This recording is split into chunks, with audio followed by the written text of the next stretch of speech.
এই ভারতবর্ষের মধ্যে আমরা দীর্ঘদিন থেকে বসবাস করতা এই ভারতবর্ষ স্বাধীন করতে মুসলমান হলে অনেক রক্ত দান করছেন। আর আমরা চাই আর এই ভারতবর্ষের মাঝে এই ধর্ম নিরপেক্ষতা যেটা আছে ওটা অক্ষুণ্ণ থাকতো। কালাইন কাঠিগড়ায় নির্বিঘ্নে ঈদ উল ফিতরের নামাজ সম্পূর্ণ। ওয়াকফ সংশোধনী বিল নিয়ে প্রতিবাদ এবং বিশ্ব শান্তি কামনায় বিশেষ প্রার্থনা। গোটা বিশ্বের সঙ্গে কালাইন কাঠিগড়া, গুমরা, জালালপুর, শান্তিপুর, রাজারটিলা, চণ্ডীনগর, লেবারপুদা, শহীদপুর সহ ইন্দো বাংলা সীমান্তের বিভিন্ন ঈদগাহ ময়দানে উৎসাহ উদ্দীপনার মধ্য দিয়ে পবিত্র ঈদ উল ফিতর পালন করা হয়। এবার প্রতিটি ঈদগাহ ময়দানে গুরুত্বপূর্ণ আলোচনার বিষয় হয়ে ওঠে ওয়াকফ সংশোধনী বিল 2024। বক্তারা বললেন, সরকার ওয়াকফ সম্পত্তি বাতিল করলে বসে থাকবে না মুসলমানরা। প্রাণের বিনিময়ে হলেও ওয়াকফ সম্পত্তি বহাল রাখতে প্রস্তুত দেশের ইসলাম ধর্মাবলম্বীরা। জমিয়ত উলামা হিন্দের কাছাড় জেলার কর্মকর্তা মৌলানা ফাহিম কাসেমি মুসলিম পার্সোনাল ল বোর্ডকে ভারতের মুসলমানদের একমাত্র একত্রীকরণের প্ল্যাটফর্ম বলে উল্লেখ করেন।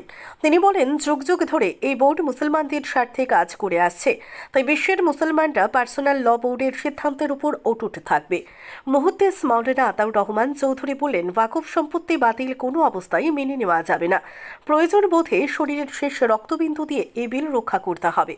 ঈদের নামাজ শুরু হওয়ার আগে প্রতিটি ঈদগাহ ময়দানে বিল রক্ষার বিষয় প্রত্যেক বক্তা সকলে একজোট হওয়ার আহ্বান রাখেন। দেশের প্রতিটি মসজিদে ওয়াকফ বিলের বিরুদ্ধে গত শুক্রবার কালো ব্যাজ পরিধান করে প্রতিবাদ সাব্যস্ত করা হয়। পণ্ডিতগণ বলেন, শান্তি এবং মানবতার আদর্শ প্রতিষ্ঠায় ইসলাম ধর্মের বিশ্বব্যাপী অবদান সর্বজন স্বীকৃত। মহানবী হযরত মুহাম্মদ এই ধর্মের মাধ্যমে যে ত্যাগ এবং সম্প্রীতির আদর্শ প্রতিষ্ঠা করে গেছেন তার প্রভাব পড়েছে ভারতবর্ষের সমাজ জীবনেও।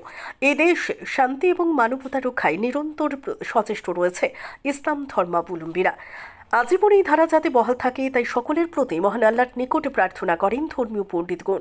তারা বলেন, মানুষের মনে শান্তি না এলে দেশে শান্তি আসবে না।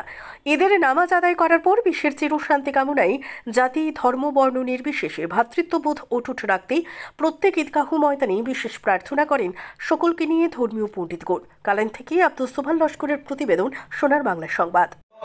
যে সমস্যার আমরা সম্মুখীন, আমরা মধ্যে লিডারশিপ নাই এবং লিডারশিপ আমরা গড়িয়ে তোলার চেষ্টা করি না।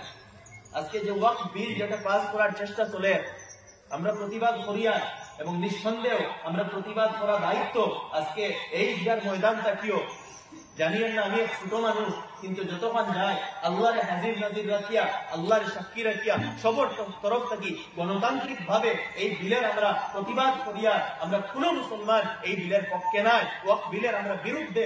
আমরা সরকারের কাছে এই কথা দাবি রাখিয়া দেশের নাগরিক এবং জনগণ হিসাবে যে এই বিলটা হইল এই দেশের সংবিধান বিরোধী, মুসলমানের স্বার্থের বিরোধী। আমরা সব মুসলমান এই বিলের বিরুদ্ধে।